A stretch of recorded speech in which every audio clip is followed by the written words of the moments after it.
Good evening and welcome to Norwalk City School District Board of Education regular meeting, January 13th, 2026. Roll call, please. Mrs. Burkett. Here. Mrs. Crawford. Here. Mr. Gonzalez. Here. Mr. Norris. Here. Mr. Ritzenthaler. Here. Okay, please stand for the Pledge of Allegiance.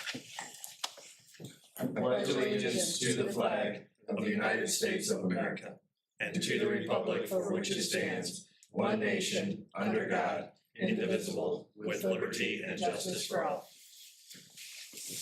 Is there a motion to adopt the agenda? So move. Second? Second. Roll call, please. Mr. Norris. Here. Yes. Mr. Gonzalez. Yes. Mrs. Burkett. Yes. Mrs. Crawford. Yes. Mr. Ritzenthaler. Yes. Recognition. Yes, we get to recognize you tonight, so you can stay in your seat and we'll still recognize you. So as you can see on our new technology, our new 3 screens here, this was the picture. So yeah, we're a little advanced. We had to put a poster up in past years, and now we can look at 3 screens to see what this is. So scaling new heights, that's the language the OSBA is using this year for recognition of our board. So everybody across the state of Ohio this month, whenever their board meeting is happening, is recognizing all the work you have done. So we just finished with an organizational meeting. So a lot of folks get to see what you do once a month, but there's so many other activities involved, we know. So all of these board members are assigned to different tasks, different assignments that's happening throughout the year. Obviously with a new build in place, with a new school, there's many hours that are being spent. And I'll look to Mr. Vice President Ralph Ritzenthaler here.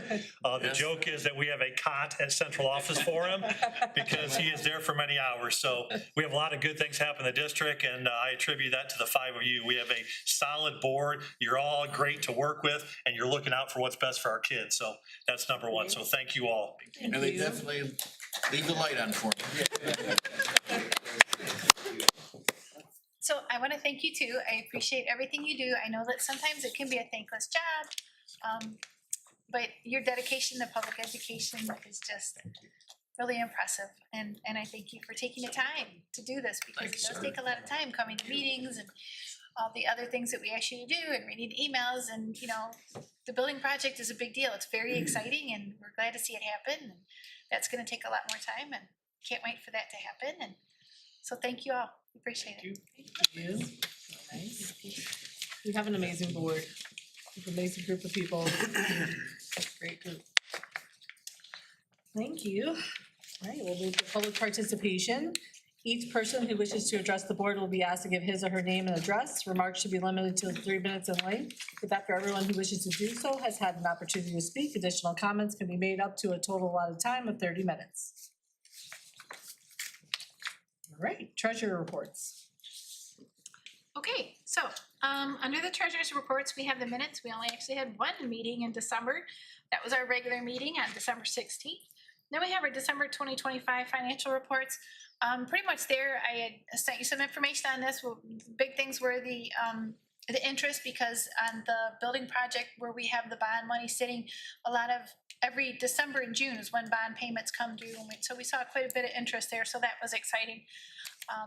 On the unfortunate side is we're going to have to start pulling our investments out of our regular general fund account, because cash flow is getting to where we don't have enough cash flow to cover payroll. So we're going to have to start holding some of the money back there. A lot of that is because we paid the final payment for this building, which was $1 million. So that kind of cut down what we have available, along with the fact that as we've talked about with having a finance meeting, we are continuing to spend more than we bring in. The state's not been helpful to us as far as what they've done with the property tax reform. We're looking at, the governor did finally approve the 4 bills that went through. We're looking to see what is actually going to happen and when it's going to happen, because it was supposed to be for 2026. This February payment was when the taxpayers were supposed to see some sort of reduction in their tax bill, and that's not going to happen in the February payment. Our understanding is it will probably be the second payment, which will be the August one, a credit given for the whole year, is how it looks like it's going to happen. So when and tax bills are already posted, you can go out on the Huron County Treasurer's site and see your tax bill and see that it is actually, mine was like $5 more than it was last year. So I'm a little concerned about how the public's gonna react to this, because they've been hearing so much about there's this property tax reform, and then they're gonna get their tax bills and go, where's my reform? Going forward, it is gonna take our emergency levy and put it on the floor. That will take us off the floor. That should happen, to my best understanding, in 27, when we go through reappraisal in 26, and then that will go back there. That takes us off the floor, but then when we come off the floor, it also gets rid of the inflationary cap that they put in for districts on the floor.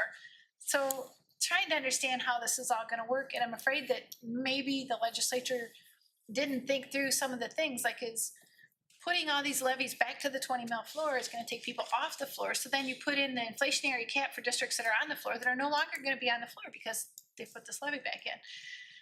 The one good shining part of tax reform is they changed the way they're doing the rollback credits, right? So there were two of them. There was a 10% rollback, and then there was a 2.5 owner occupied. But the 10% for residential credit went to all residential. So you could be a landlord and have multiple buildings, or you could be doing an Airbnb. Well, that's not really your property, that's your business property. But it was getting a 10% rollback. If you were owner occupied, living in your actual house, you only had a 2.5% credit. So what they did over 4 years, 5 years, is they're taking that 10% away, and then they're gonna start putting it into, phasing it in slowly into the owner occupied. So there's not gonna be an impact to the district on this, but owner occupied taxpayers will see a larger credit.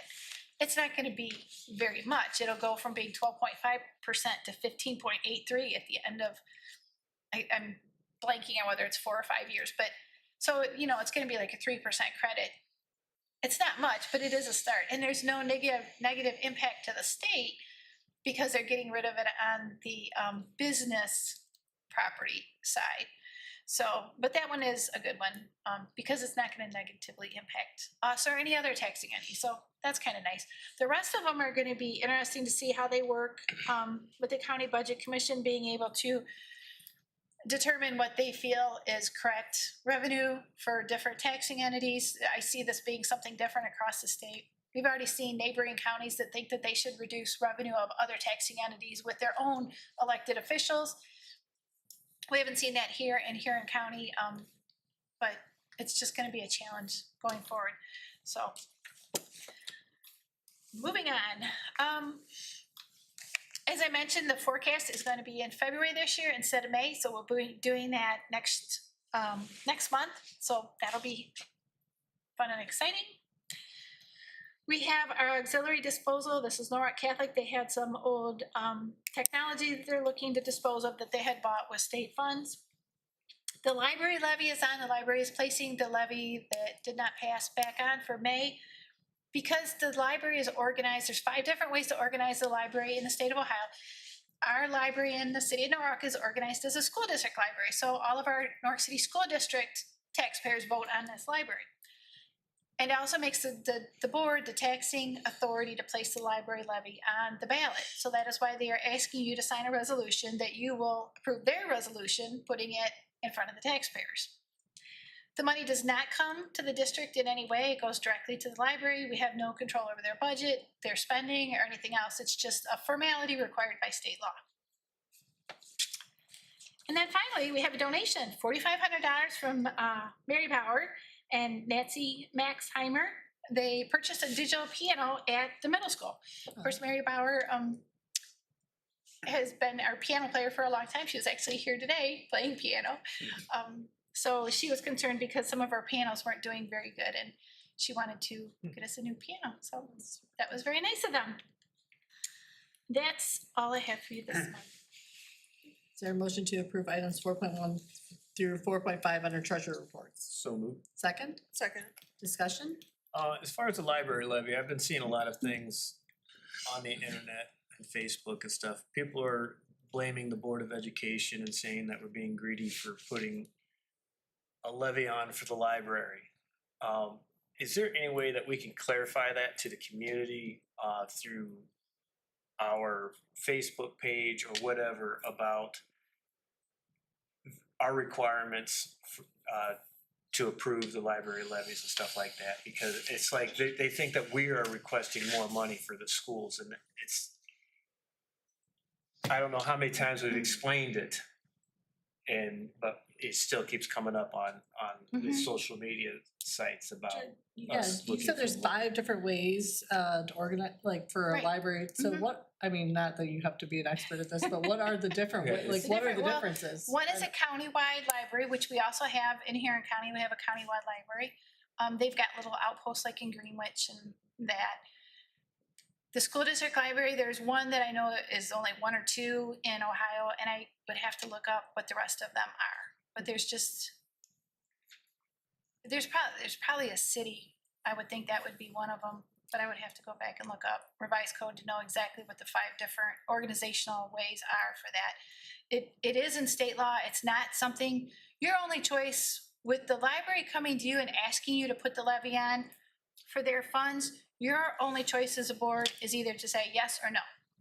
You don't get to say, change your millage, change your this, spend your money, it's either yes or no. these people think, they keep saying like, well, we've already passed the school levy for the school, why do we need to pass it up, why do they need more money for the Mhm. library? It's not. It's not yeah. us. It's not our library It's down not there. our no. library, and that's what I'm. It's the library up on Main Street. So I think the public library, our library is wonderful, and I honestly wish them the best in this, and I hope the levy passes. But I guess to me, if there's any way that they can structure a different way, isn't it a benefit to them? Because not only are we responsible for putting it on, but it means that the only people voting for it are Norwalk City School District community members as well.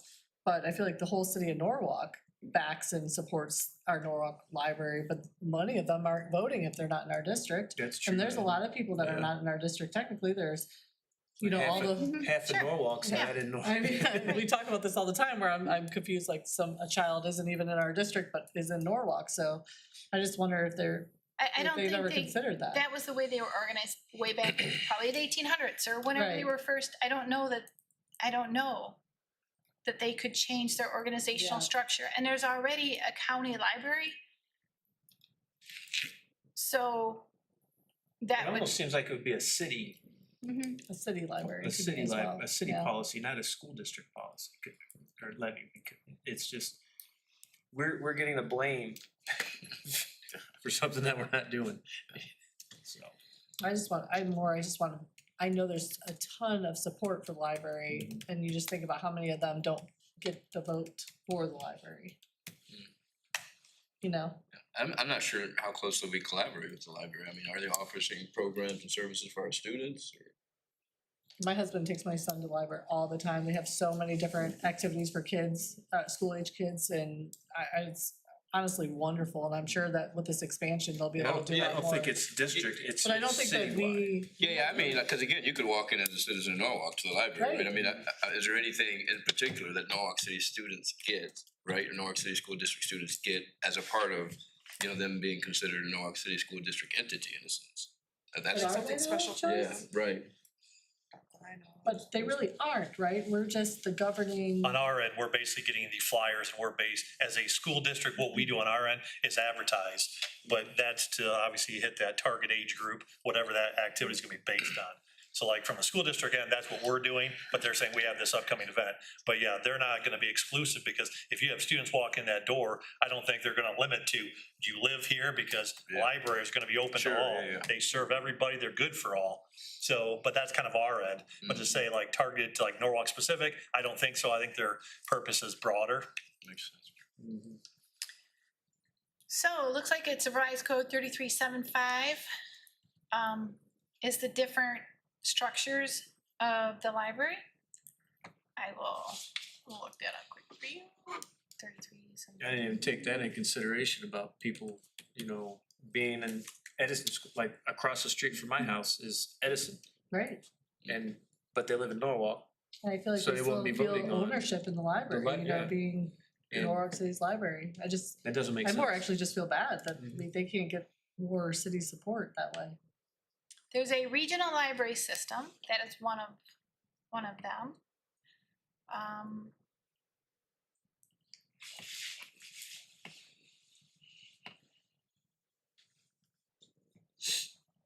There's interstate libraries. That's kind of interesting. Yeah. That might be the one that you don't hear about very much. There's law libraries. The County Free Public Library, that was the one that was countywide. And township free libraries. Municipal free libraries and the school library. So it really wasn't a city-specific library you didn't mention. The city, yeah, Oh, right, there so, is one? Yeah, there's. yeah, Is it the municipal? municipal is Okay. that one. just I seems don't like they know would that- benefit better. I don't know that they can, Change their classification? oh, yeah, cause like it says, in any municipal corporation not located in a county library district with a population of not less than 25,000 and within which there is not located a main library of a township, municipal, school district, association, or county free public library district may be created by resolution adopted by legislative authority for the municipal corporation, so therefore, that wouldn't fit, Right, because they're part of the right? county and a district, so. And the social media thing, I mean, we can see if we can get it out there a little bit more, but on the other hand, I also don't want it to look like we're, Yeah. Not Correct. supporting the Right, library. yeah, Right, I definitely do not want That's, that. I'm not, that's why I wasn't bringing it up for that reason. I wanna support the library. However, I think people are misguided in what we're asking for, approving a levy for them, because like they just drove up our property taxes, which we didn't. But, it just seems like the library is not benefiting from the full spectrum of the city. well, and the majority of the library's funding comes from the state of Ohio, not from any tax revenue. This is, you know, their PI type levy so that they can renovate and build their new Right. library within where the old building was. But the majority of funding for libraries, there was a earmark, a percentage of the state budget would go to libraries. That was changed in the latest state budget too, and libraries really lost out on funding that they're getting from the state. But there's very little actual property tax revenue that comes from the library. That's all. Yeah. I think sharing that information with people online and just even in conversation, like, I've been trying. Yeah. It's the same. just continue to advocate and. Yeah, there was a few Share questions facts. about like, why didn't we put it, like, have it all as one? So why didn't we do our building project and this? And I think that people need to understand is we don't have any planning. Not that we couldn't have done that, but we don't have any planning. We're not actually involved in any of the management or governance of the library, other than this really is putting this up for vote so they can pass their levy, so. You don't even do anything with their finances at all, right? They don't run through here, we don't have anything on, so. I think that's where the confusion comes from, is why didn't we just make it all one, or but we didn't know that they were doing this, so we don't have their timeline, and we don't make their decisions on that, so. I think that was the biggest question I saw, unless you saw more, yeah. Nice article that was in the paper, speaking of grant money to support like the Carnegie, like beautiful, because that's obviously their design, their kind of schematic design is showing that beautiful historic building to maintain that space. And then, of course, what they want to do Like next an to it, the addition old to it, Hills yeah. Interior space. So I think it's Yeah, I gonna be mean, awesome. their aim should be matching what we as a district want. Right. But yeah, the separation of people knowing that, yeah, you probably can try and attempt all your different ways of communication, but yeah, our name is still on that line. It gets a little difficult Yeah. sometimes. I'm bald up here. No, I'm super excited that they're trying again. I really wish them the best. I think it's gonna be great, and I don't know, I love taking our kids to the library, so. But yeah, I think that clarification on that was probably important, even just how Joyce explained it to us when we first started talking, that was maybe even something like that was probably eloquently said, so. All right, any other discussion? Just want to publicly thank Mary Bauer and Nancy Maxheimer for their donation there. Yes. Again, I think our community continues to show up for us again and again and again in so many ways, large and small, not just financial donations, but also donations of time, which I know Mary donates an extensive amount of time. And so I don't know if you get to see her, but certainly pass that along. We hired a choir director and we picked up another one that was the bonus package there, for sure. Any other discussion? Okay, roll call please. Mr. Norris? Yes. Mrs. Burkett? Yes. Mrs. Crawford? Yes. Mr. Gonzalez? Yes. Mr. Ritzenthaler? Yes. Personnel. 5.1 resignation. We'll go with formal names here. Patricia Smith. I'm looking up here, Sharon and Sandy. Never said Patricia Smith before, but that's how she is here. Kitchen manager, been with us for a long time. Absolute quality person. She is going to be retiring here January 23, 2026. I would love to bring her in front of you guys all in May, but she said she wants to go out quietly. So that means she will not be showing up in May, and I'm whispering, so no one else will hear this. But she will get her truck, and we'll make sure Mr. Baum and Mrs. Gerber, when we make our rounds, we will be celebrating her, but you will not have her in front of you. Several transportation assistants that are resigning as well, Shannon Logan, Aaron Reed, and then Jane Tigas as a van driver. 5.2, we have substitutes for this year. And like I said, it's always great. Mr. Bauman has those interviews, always adding additional people. So we have 2 that are pending verification. Once that HR site is done, they will be added to the pool. 5.3 is volunteers. We have coaches, so Norwalk Middle School, Janelle Juback, Art Medcalf, and Mr. Reeser that are helping at Norwalk Middle School wrestling. 5.4, approval of Ken Moore for this year. That is a late add, obviously, because it's finishing out this year, and that's tied to a student, for a specific student, for home instruction. So clearly, Mr. Moore as a principal, that's well beyond his day. So that's not, you're like one at the same time. This is beyond his day that he's focusing on for a student that needs that assistance. So that is what I have under personnel. Is there a motion to approve items 5.1 under 5.4? So moved. Second. Second. Any discussion? Okay, roll call, please. Mr. Gonzalez? Yes. Mrs. Burkett? Mrs. Crawford? Yes. Mr. Norris? Yes. Mr. Ritzenthaler? Yes. Sorry, I thought it Superintendent. sounded like you. I don't know if it's the new system, but I just hear Eric so much more now. Anyway, sorry. We have a handful of policies that are updated. Clearly, you know, Beth and Wagner are policy writers, so you got a chance to review those. First one being alcohol, drug abuse testing, student health services and first aid, transportation of students in board-owned vehicles, overdose, reversal drugs, recording of academic instruction meetings and other services, and the last one, membership election of Board of Education. So I have the hard copies there if you didn't have a chance to see it online. Nothing too dramatic in those shifts and I guess the change in language, but updated, as you know, our attorneys keep us where we need to be based on law. 6.2, authorization of myself to notify 7 of our administrators. Jennifer Gerber, Brad Graft, Heather Loomis, Keith Mora, Josh Schlatter, Corey Schmidt, and Scott Spettel of their contract that's expiring at the end of the school year. So some of those on a 2-year contract and some are on a 3-year. So if you pass this tonight, I will speak to all 7 of them and they'll understand their ability to speak to you with one of them listening now. So last one's here is a memorandum of agreement with Kent State University for College Credit Plus. Obviously, our students have access, can go to many universities. Sometimes we have these agreements that are before you as a board, sometimes they're not. Kent State has submitted theirs, so we do add that onto our agenda. So Kent State CCP, that basically lays out the price points and what it is for kids that take classes there. Many, of course, in a Kent State situation would be online based because clearly we're not having kids go to campus there that are also attending here. So that is all I have under superintendent items.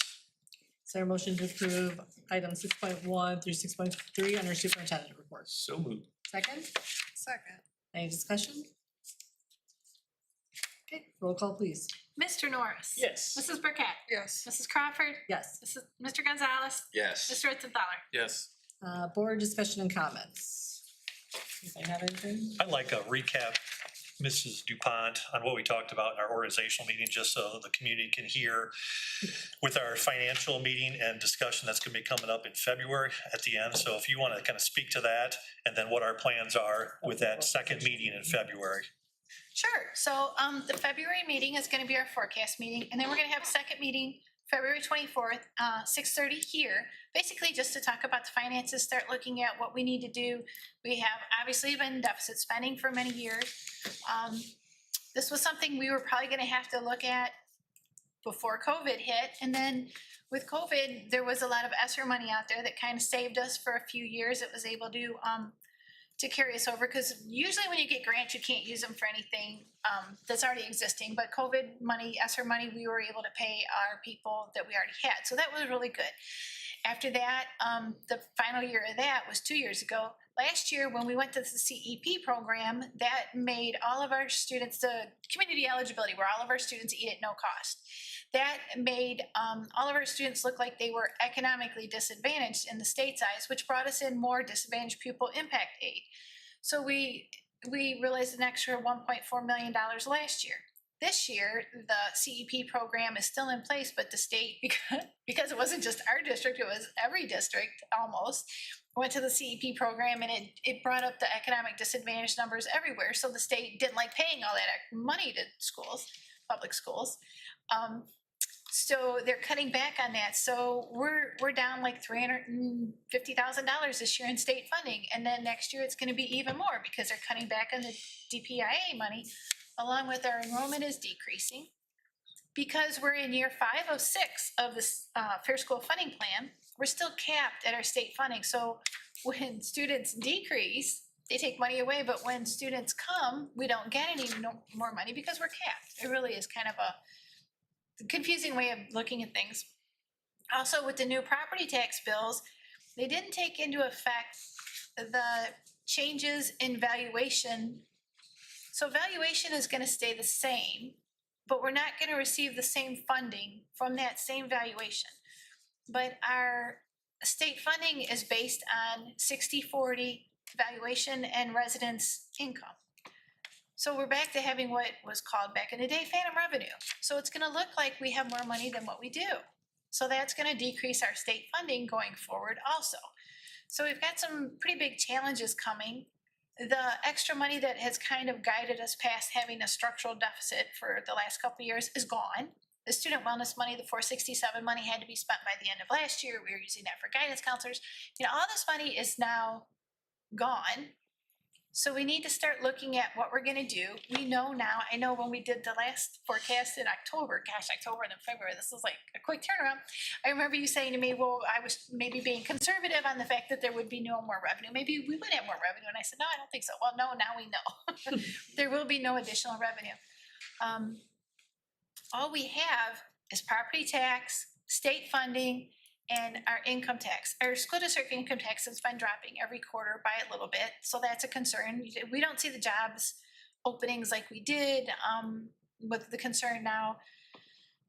And there isn't anything else we can do, really, revenue-wise. So we're kind of stuck there, so that just leaves the other part of the equation, which are expenditures. So we really have to take a hard look at where we're spending our money and what we can do to decrease that. A lot of our spending isn't discretionary. We don't have a choice. We have to do certain things. We have to meet certain minimums. We have, like for special education, there's certain caseloads that we're required to have X amount of intervention specialists. We're required to provide certain services to students. College Credit Plus sounds wonderful, but it's very expensive. We're required to provide that. We're required to pay for the textbooks for our College Credit Plus students. So there's some expenses that we can't do anything about, because for all this local control, there really isn't any local control. The state mandates what we do. Just as an aside, I talked about this at the admin meeting today. You might remember we had science or reading stipends for our staff. Depending on what you taught, what grade level, and what subject, it was either $400 up to $1,200. This was a state thing. It was in the state budget. The state was going to pay all of the teachers this money, right? And on top of this is STRS of 14% in your Medicare, right? So on top of the $1,200, there's this additional 15.4% that had to be paid. So the state paid, supposedly was going to pay all this, funnel it through the districts. We had to pay the teachers, and then the state was reimbursing us. Of course, we had to pay them up front, and then the state reimbursed it. So we had 2 teachers that turned their paperwork in June 30th, which was the very last day that you could actually do it. Well, payroll is done before the last day. So I couldn't pay those 2 teachers because the timing was off. I couldn't pay them before they actually did it. So I submitted it to be paid. It was supposed to be paid in December. So when we all get our second payment, foundation payment in December, there's a big negative amount for the science or reading stipends. And we're all like, treasurers are all emailing, what's going on? Well, the state appropriated X amount of dollars for science and reading stipends. And they did not anticipate how many people were gonna do it. They didn't have a correct number. And more money was spent than what they had. So they just told districts, you pay for it. We're gonna take this money. So they just took the money right back out of our foundation payment. I was just like, how do you do that? And so the 2 teachers didn't get paid, plus we lost a whole chunk of change on this. So that was a bit of another one of those unfunded mandates that we have from the state. You know, it's something that we're not able to control. We had to enroll all of our staff in the Rat Bag program, which is a great program, right? It puts you in, so if you have any sort of misbehavior with the police department, it automatically notifies us that something's happened. We have this already with all of our staff that have licenses, which are our bus drivers, our teaching staff, our aides. But people that didn't have a license, like cafeteria staff or maintenance, or, you know, people that didn't have an ODE license needed to be put in the Rat Bag system. But the Rat Bag system means you have to do an FBI and a BCI check, which is $36 or $54. So all districts had to do this because of a state mandate, and there was no reimbursement for that. I mean, it's just, there's a lot of expenses that we're not able to control. So that's really unfortunate. We also really don't have any control over our revenue. We can't raise tuition, or, you know, I mean, we could go back to doing fees. The problem with fees is then we would lose our CEP money, which we're getting more in the DPI money through the CEP program than we will get through fees. We didn't do a whole lot. Fees never brought in that much money, you know, 100,000 maybe, which I get, sounds like a lot of money, but on a $33 million budget, it's really not. And we would have to, because on the CEP program, you're not allowed to do free and reduced forms, so we need to do something different. And then try to figure out how to make that work, to find out. It's not an easy process to do, for not a lot of actually extra revenue that for our families, and we don't want to have to go back to the pay to play. But those are things that the board may have to look at. You know, we may have to try to figure it out for next year and start charging fees, or start charging like a technology fee. So that's going to be all part of it. So anyhow, we thought we would have this meeting in February. Once the forecast is updated, we know where things are headed now with the property tax. It's all been passed. Unfortunately, I think there's going to be more to come with the property tax, because I think when people get their February bill statewide, they're going to have a fit, because all they've heard about is property tax reform, and it's going to be better, and they're going to get a bill that's higher than their last one. So, you know, plus the concern, of course, with November, if it does get on the ballot, to totally eliminate property taxes, which would, you know, be catastrophic for more than just school districts. It would be catastrophic statewide if there was no property tax, because unfortunately that is how a lot of things are funded. Townships are completely funded on property tax. So we're gonna have 2 board meetings in February. February 10 will be the regular session. We will have our financial, we'll hear a detailed financial report at that point, and then 2 weeks later, February 24th, we are going to have a work session here at 6:30. We had an administrative meeting today, and all principals, directors will be there. So probably not the formality of a meeting, but more of we want to talk about some real things that we can look to shave expenses, because we know the state we're in right now. So we've not panicked, we've been able to absorb. So as people retire, we've been able to quietly do things, and no one feels any pain whatsoever, and kids don't get hurt, because that's the number one thing we want to do going forward. We want to make sure nobody feels that, but we do have some tough decisions to make, knowing the financial spot we're in. So that's the plan. February 24th is to discuss those things in a work session. Can we speak to just, again, on the surface, it would seem incongruent that we're building $100 million building, yet at the same time have operational challenges. Can you speak to the funding of both of those Sure. activities, Right, just yes. so that it's clear? And that's kind of the unfortunate part with the building being, you know, 3-4 years off, because we're going to have a lot of efficiencies when we get to this new building. Right.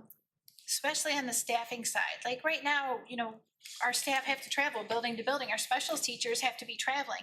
You know, we don't have enough at one grade level, so we have teachers split. So a lot of the staffing, and it's not even so much that they have to travel, it's that you're losing all that instructional time. We don't use our subs anywhere near as effectively as we could if we were in one building, because we pay subs half day, whole day. Well, sometimes your sub isn't working a full day, but could be if you were all in one building. And there's just, that would be huge to be able to do that, but it is two different, and that was a big part of trying to get a new building was to be able to save us some money down the road. Granted, I can tell you right now, utilities are gonna be more in this new building, just because we're gonna have air conditioning. So that's gonna be really important.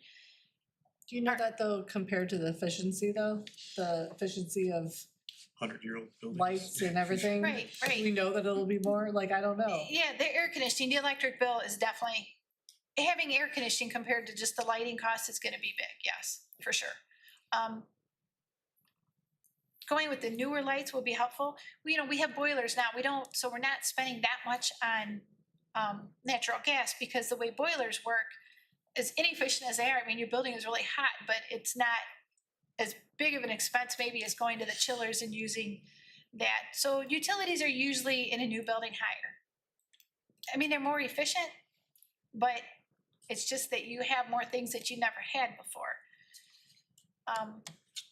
It's really gonna be the staffing part where we save a lot of it, and we're gonna be so much more efficient with what we do.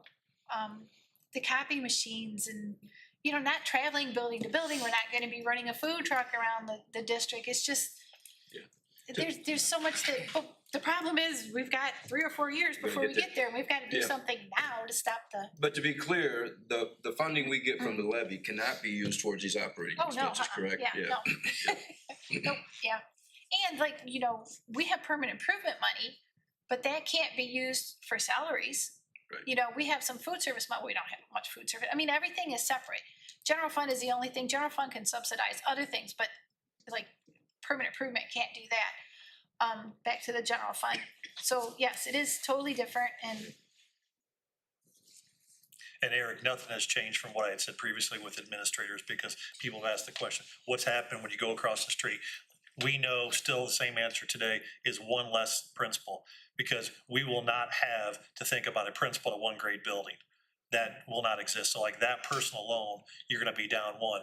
We have difficult decisions, kind of our inner core group are having those not difficult, I mean, it's necessary talks of what we're doing with our admin team. Knowing this date, like Janice Smith will be done at the end of this year. So there's all sorts of things that I will have that we talked to present on what makes sense there. The replacement, the move, the shift, the cover, because essentially we're trying to get to a point where when we move across the street, there'll be 4 administrators, 4 called principals, either with that title or assistant principal. So we know that's the case. So with Janice Smith, we have people in their departures. Dan is doing this all the time, like he's looking at numbers of what can we do. We've had 9 as core classroom teachers. We've looked at 8 in some grade levels. Some classes actually, student enrollment wise, you're getting small enough, you potentially could look at 7. Because this is the difficult, like, we don't want to have people, the good people in our district, that we're having to say, you're no longer going to be working for us. Sure. But when those departures happen, sometimes people with the correct licensure, you have to be wise in how you move people around, that people are still going to continue in those positions. So those are happening every day. There's not too many days have gone by that I'll look to the 3 of us here that haven't talked about those ideas. And some are like the best of the worst ideas, and some are like, here's what you can do. And I'm talking about for leadership and some of these people that we know, because we're trying to get to 3 years, because the answers are so solid in 3 years from now. But right now, you're kind of in this period of. Anything else to I mean, add? that's what a school is. Schools are people, so that's where your biggest expense is staffing. I mean, it just is, and that's where we can save when we get to the new building, but we can't wait that long. Yeah.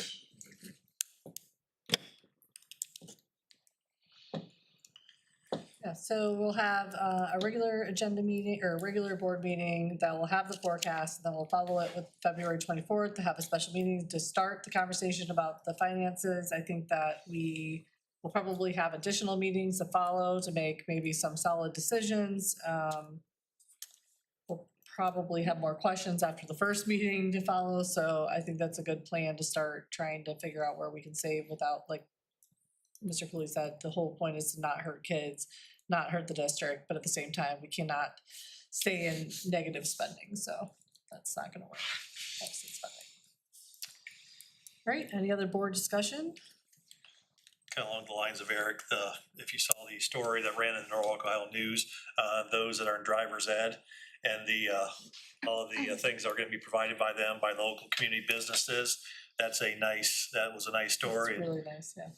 It makes sense, and it was like good to see. So big involvement, a lot of involvement by our kids. This is good. So when you look at workforce, you look at transition, getting kids ready to go for the post-Norwalk High School and have an ability to get to a job, get to wherever that student needs to get to, like that's critical. So that recognition of that's what we're doing in our program, in our district. It's expensive, but others are recognizing that where they step in and where it gels. And so some of these auto groups that stepped up, provided that, appreciate them.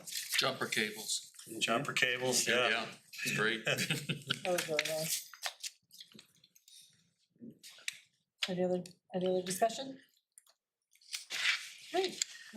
Is there a motion to move into executive session to consider the purchase of property or public purposes, the sale of property at competitive bidding, or the sale or other disposition of unneeded, obsolete, or unfit for use property in accordance with section 505.10 of the Ohio Revised Code? Second? Second. Any discussion for me? Roll call, please. Mr. Norris? Yes. Mr. Gonzalez? Yes. Mrs. Burkett? Yes. Mrs. Crawford? Yes. Mr. Ritzenthaler? Yes. I believe there will be no action after this meeting.